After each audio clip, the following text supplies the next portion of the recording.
Boa tarde, galera. Nosso tema é recursos estéticos para a dentição permanente jovem e a gente vai abordar um pouquinho desse tema, falando as coisas mais importantes a respeito dele.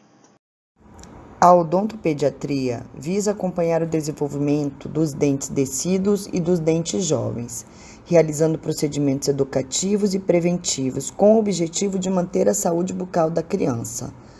Mas existem situações em que as crianças ou adolescentes perdem precocemente os dentes descidos ou permanentes, seja por ter cárie ou seja por traumatismo dentário. Por exemplo, a criança, quando ela está aprendendo a se equilibrar, ela pode sofrer uma queda e isso implica ali na cavidade bucal em traumas.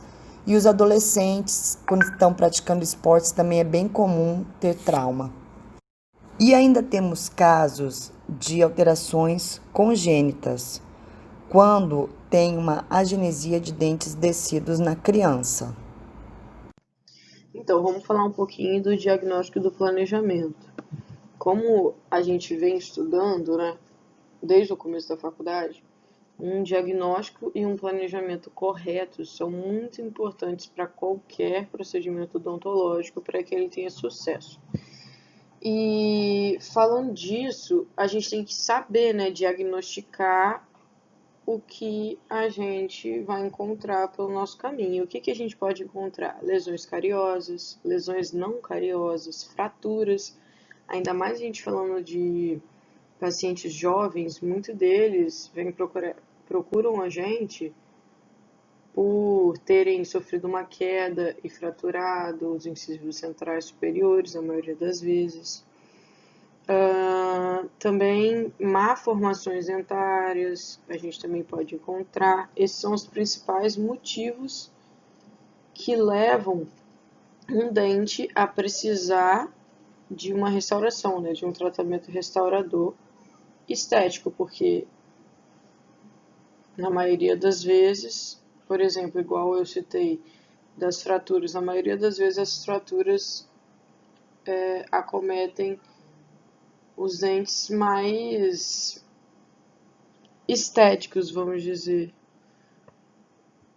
Acometem mais incisivos centrais superiores, os laterais, os dentes que mais aparecem na arcada dentária, quando uma pessoa está conversando com a outra, por exemplo.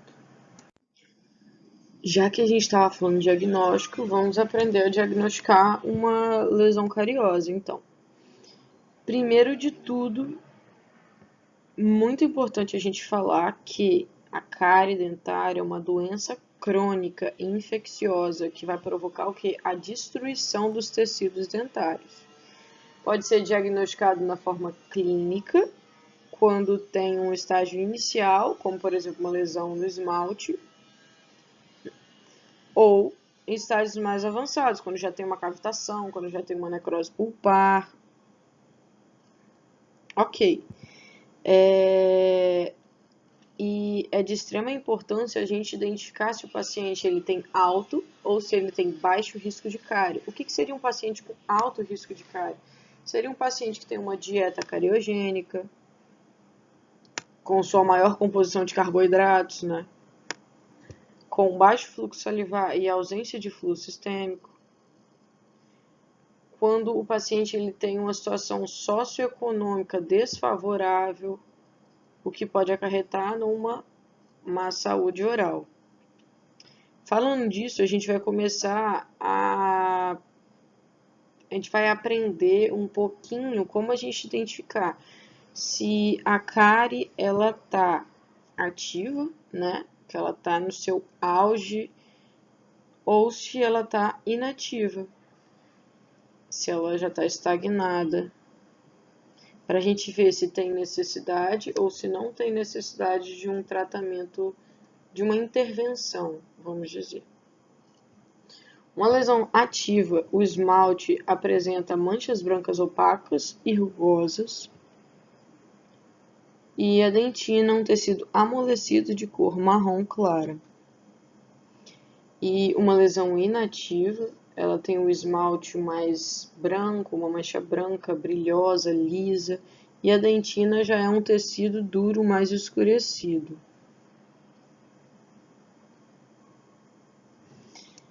Vale ressaltar também que para a gente fazer um diagnóstico é muito importante o dente estar limpo, seco e bem iluminado para a gente conseguir ver as características das lesões que a gente encontra pela frente. Essa imagem exemplifica muito bem, né, o que foi dito anteriormente. Nessa primeira, a gente tem só uma pequena cavitação na superfície do dente. Não teria necessidade de um tratamento restaurador. Já nessa segunda imagem, essa cárie ela já atingiu o esmalte dentário, então exigiria uma fase restauradora. Já na terceira, essa lesão já está maior e já chegou até na dentina. E o paciente ele pode começar a sentir um pouco de sensibilidade e um pouco de dor também. Já nessa quarta, a lesão, a cárie, já atingiu o esmalte, a dentina e foi parar na polpa. E já atingiu a polpa e há um risco de infecção, né? Que pode levar a necrose pulpar e também pode afetar os ossos da mandíbula, se deixar avançar muito a lesão.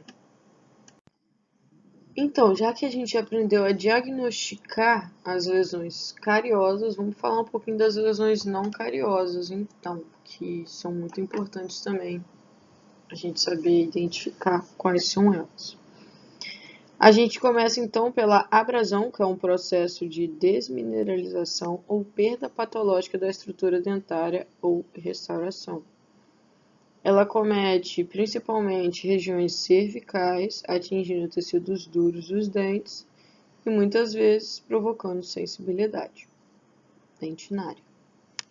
A atrição é definida como um desgaste fisiológico da superfície do dente ou de restaurações causado por contatos oclusais, contatos dentários. E esses contatos, eles ocorrem no processo da mastigação ou de outras funções. É mais frequentemente encontrado em regiões oclusais, incisais e linguais em dentes anteriores e superiores e nas regiões vestibulares dos dentes inferiores. A erosão é uma perda patológica progressiva da estrutura dentária causada por um processo químico sem envolvimento de ação bacteriana. A erosão é causada pelas exposições de ácido proveniente de bebidas e alimentos e alguns ácidos que são utilizados nas indústrias.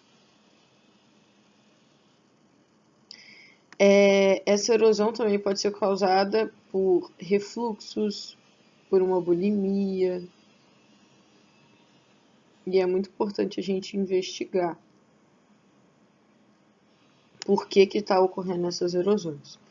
A bifração é uma perda da superfície dentária nas áreas cervicais dos dentes por forças tensionais e compressivas secundárias. A flexão do dente por excesso de carga oclusal, quando aplicada excentricamente ao dente. A tensão se concentra no fulcro cervical, levando à inclinação, que pode produzir rompimento nas ligações químicas dos cristais do esmalte nas zonas cervicais. Clinicamente, apresenta-se em formato de cunha profunda e com margem definida. É uma lesão, muitas vezes, na cervical, né? Na maioria das vezes, no caso. E pode ser agravado, pode se relacionar também a uma abrasão ou a uma erosão. E agora a gente pode observar um pouquinho essas 4 imagens que são expostas aqui no slide. A1 mostra uma abrasão Então, a gente pode ver aqui, ó, a característica que eu citei anteriormente. Lesões na cervical, uma exposição radicular e dentinária. A2 é uma abfração. A3 tem uma atrição e uma erosão. E A4 é uma abrasão por bebidas carbonadas e atrição por bruxismo. Então, vamos falar um pouquinho das fraturas dentais que ocorrem devido a traumas com uma frequência relativamente alta, principalmente em dentes anteriores de pacientes jovens. Geralmente, esses traumas, essas fraturas, acometem o ângulo do dente. Então, geralmente, são classes 4.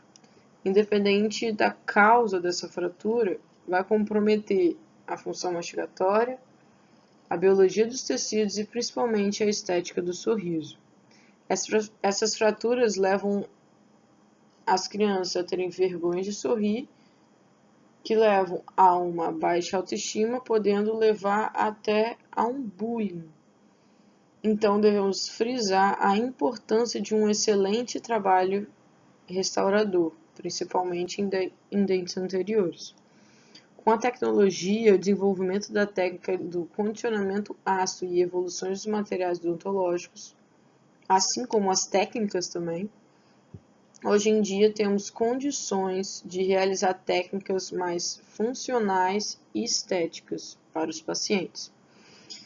Diferentes tipos de preparos podem ser indicados para essas restaurações classe 4 e eu vou citar nos próximos slides, eu vou falar um pouquinho mais sobre essa técnica. Então, como eu disse anteriormente, existem alguns tipos de preparos que são indicados com a finalidade de garantir um sucesso dessas restaurações classe 4. E a mais válida é a mecânico em bisel, que é uma técnica objetiva, que tem o objetivo de expor os prismas de esmalte, removendo a camada de esmalte superficial, proporcionando então um aumento da área da superfície disponível para adesão, aumentando então a retenção e vai prevenir ou eliminar o problema de sobrecontorno e melhorar os resultados estéticos para essa restauração. Dentre os fatores que dificultam a obtenção de excelência estética em restaurações diretas, nós vamos ter hoje no mercado diversos tipos de marcas, cores de resinas disponíveis, o que vai dificultar uma escolha do material ideal para o caso. As resinas de uso direto apresentam algumas desvantagens, como a instabilidade de cor, contração de polimerização e desgaste, que pode tornar a restauração de curta durabilidade. Uma restauração bem feita demanda um tempo de trabalho longo, o que nem sempre é possível na odontopediatria, visto que as crianças não têm a paciência e entendimento necessário para ficar por muito tempo deitada na cadeira, para que haja o correto diagnóstico, planejamento e execução do tratamento proposto. Os compostos híbridos são os mais utilizados quando se espera um resultado estético e funcional. Porém, o problema da sua aparência com pouco brilho é uma desvantagem muito grande, porque perdem o brilho após o polimento e também durante o dia a dia, com a escovação e líquidos fisiológicos. Como sugestão para facilitar as restaurações diretas, a gente tem como início o senso crítico do cirurgião dentista e a capacidade de observar o elemento que está sendo tratado, para com isso ter uma boa restauração direta. Observar os detalhes e as formas desse elemento, junto com texturas, contornos e coloração que compõem. Observar também a estrutura em diferentes ângulos. Priorizar sempre o isolamento absoluto para ter uma restauração de qualidade. Fazer ensaios restauradores é uma opção indispensável para atingir a excelência estética. Prótese. A reposição do dente perdido prematuramente, seja descido ou permanente, É indicado para que não haja consequências estéticas, funcionais, em se tratando de fonação e mastigação, e psicológicas. Dentre as opções de tratamentos que podemos oferecer aos pacientes para essas perdas, temos o uso de próteses removíveis ou próteses parciais fixas. As próteses parciais fixas são mais indicadas para crianças muito pequenas que vão ter dificuldade ou não vão ter a disciplina de usar uma prótese parcial removível. A indicação de prótese deve ser analisada sobre múltiplos fatores, como idade da criança, grau de risólise do dente perdido, grau de valorização estética pela criança e lembrar de levar em consideração a opinião da criança, não só dos pais, dificuldade na fonação, colaboração da criança e dos pais da criança, ausência de interferência oclusal. É muito importante o condicionamento psicológico da criança, pois as consultas para realização de uma prótese são várias consultas, assim como de adulto, e envolve a parte de moldagem. É recomendado consultas iniciais sem procedimentos invasíveis ou sem moldagem. Assim, o dentista vai ganhar a confiança da criança. É muito importante levar em consideração o crescimento dos ossos da face, que é a maior limitação técnica, pois as crianças estão em constante crescimento, necessitando de adequação constante da prótese para acompanhar o crescimento ósseo da criança. Logo, as próteses precisam de manutenção constantemente. Devemos salientar que crianças com dentes descidos convivem bem com essas perdas dentárias, pois tem ali um momento da dentição mista, né, onde um esfolia e depois demora um pouquinho para o outro dente erupcionar totalmente. Porém, quando essa perda é muito precoce, podemos lançar mão de prótese para manter o espaço, evitando assim mesialização, distalização e extrusão de outros dentes. Já quando falamos de uma criança que perdeu o dente permanente muito cedo, é interessante o uso da prótese até que ele tenha idade para realizar o implante dentário. Nas meninas é por volta dos 17 anos e nos meninos por volta dos 18 anos. Também devemos lembrar que, quando há uma extensa perda coronária, mas ainda temos a raiz no osso, é interessante fazer o sepultamento dessa raiz, mantendo o osso para a posterior realização de implante, quando a idade permitir, assim evitando a perda óssea. Provisórios com fio ortodôntico. O uso do fio ortodôntico em aparelhos dentários para o suporte de dentes provisórios é muito utilizado em crianças com fraturas de raízes em dentes permanentes e que aguardam a formação óssea facial se completar para a instalação de implantes dentários. Mantenedores de espaço.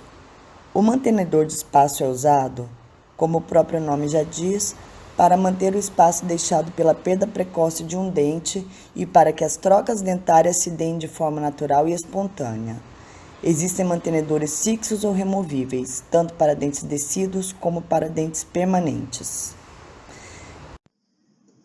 Muito importante a gente falar também do cimento de ionômero de vidro, que ele é um material extremamente adesivo à estrutura dental, ainda mais quando utiliza-se o ácido poliacrílico junto, aumenta ainda mais a sua adesividade à estrutura dental.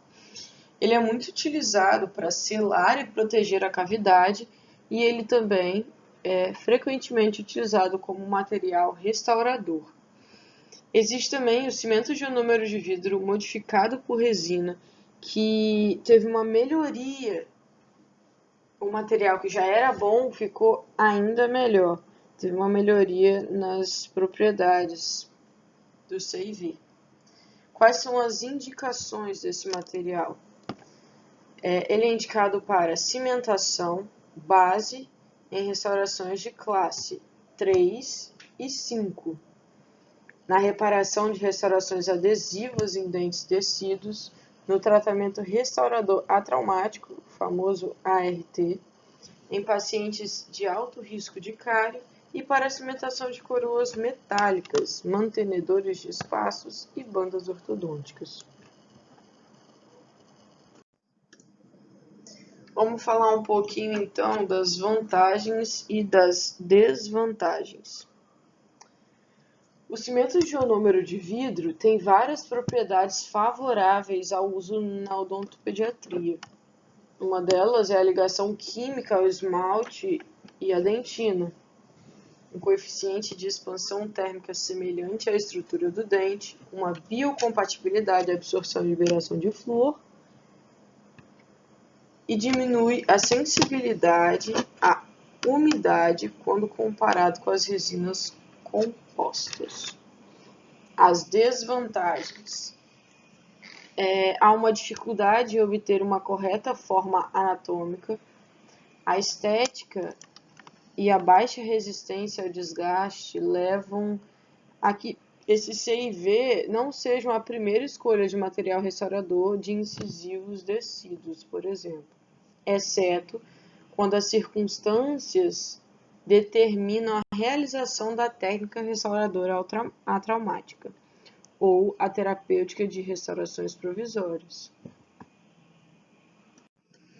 E já que a gente está falando de outras opções, né? A gente já falou das resinas, já falamos do CIV, vamos falar um pouquinho das coroas de acetato. As coroas de acetato são plásticos transparentes, né? São tipo moldes, né? Oco, podem ser preenchidas por resina e posteriormente colocadas sobre o dente preparado. Numa dentição com diastemas generalizados, é necessária pouca ou nenhuma redução dentária. Quais as indicações e as contraindicações dessas coroas de acetato? As indicações são cáries extensas ou com várias superfícies afetadas em incisivos descidos, em incisivos descidos com malformações de dentina e esmalte, com alterações de cor ou fraturas, né, devido a traumas. As contraindicações: lesões de cárie em que não existe estrutura dentária suficiente para a adesão desse material, restaurador em cáries extensas subgengivais, em casos onde o controle da umidade é difícil, na presença de mordida profunda e de doenças periodontais. Vamos lá, e quais são as vantagens e as desvantagens de usar esses moldes, né, essas coroas de acetato? A taxa de sucesso é bem elevada, vai ocorrer uma diminuição bem grande, né, do tempo clínico, e isso é muito importante para o atendimento na odontopediatria, né, porque as crianças elas não conseguem ficar muito tempo nas consultas. Tem uma estética superior, múltiplas opções de sedação de cor. Uma estética superior porque ela já é um molde, o molde do dente que vai ser restaurado. Há uma facilidade de ajuste. Essas coroas têm uma longevidade aceitável em dentes cariados ou fraturados. E quais são as desvantagens? São susceptíveis à fratura. Essas coroas apresentam baixa resistência ao desgaste comparativamente com as coroas metálicas. A retenção está dependendo da quantidade de tecido dentário remanescente depois da remoção da cárie. E a presença de inflamação gengival poderá pigmentar os rebordos da restauração. A gente já deu várias opções de métodos restauradores, com resina composta, com cimento de ionômero de vidro e com as coroas de acetato, que são preenchidas muitas vezes pela resina composta. Mas também temos uma outra opção, se não aquelas outras já citadas anteriormente, que seria a colagem do fragmento. Logo após essa fratura, o paciente pode trazer esse fragmento para uma possível colagem. Esse fragmento ele tem que ser colocado em um local adequado e ele deve ser encaminhado imediatamente ao dentista. Porém, se houver trauma em outra parte do corpo, deve-se priorizar o atendimento médico. É muito importante falar que essa colagem de fragmento, elas geram resultados muito estéticos e muito funcionais para o paciente. Então, na maioria das vezes, o paciente fica bem satisfeito com essa colagem. Desafios para a reprodução dos dentes naturais. Além da luz interferir na cor dada ao esmalte e dentina, a vitalidade da polpa é outra variância na aparência dos dentes, pois quando necrosadas, causam escurecimento no dente afetado. A junção amelodentinária é outro fator que tem influência na transmissão de luz e proporciona um aumento na luminosidade interna dos dentes. Os detalhes visuais da macro e microanatomia dos dentes naturais requer bastante atenção, e o conhecimento do tipo de estrutura dentária trabalhada, bem como sua perfeita anatomia. Para a seleção de cor, um erro comum é acreditar que a luz solar é adequada, mas na verdade ela é muito variável, depende da hora, das condições climáticas e ambientais do local. Existem alguns aspectos ideais para a seleção de cores, como lâmpadas com temperatura de cor entre 5.500 e 6.500 K e o índice de reprodução cromática, que tem que ser alto, e a amplitude espectral, que também deve ser alto, que favorece essa adequada reprodução cromática. Um aspecto importante para observar é que na hora de escolher a cor da resina, os dentes devem estar limpos e úmidos. E algumas características observadas na resina é o matiz, que seria o nome da cor, como marrom, amarelo, cinza, vermelho. O croma, que na verdade o croma é a saturação, são as diferentes tonalidades de cores, como se fosse azul claro, azul escuro. E o valor, que é a luminosidade, a quantidade de cor que essa luz é capaz de refletir. Para facilitar a seleção de cor, alguns fabricantes utilizam escalas de cores, como a escala Vita tradicional, que ela é muito famosa. Na escala Vita, os dentes são divididos em grupos de acordo com o matiz e o croma também, né? Que aí temos A1, A2, A3. Alguns fatores que também devem ser levados em consideração para escolhas são a translucidez, a opalescência e a fluorescência do dente. Vale salientar também que em cada região dentária nós temos tipos diferentes dessas coisas que eu citei. Por exemplo, no terço cervical a dentina é mais aparente.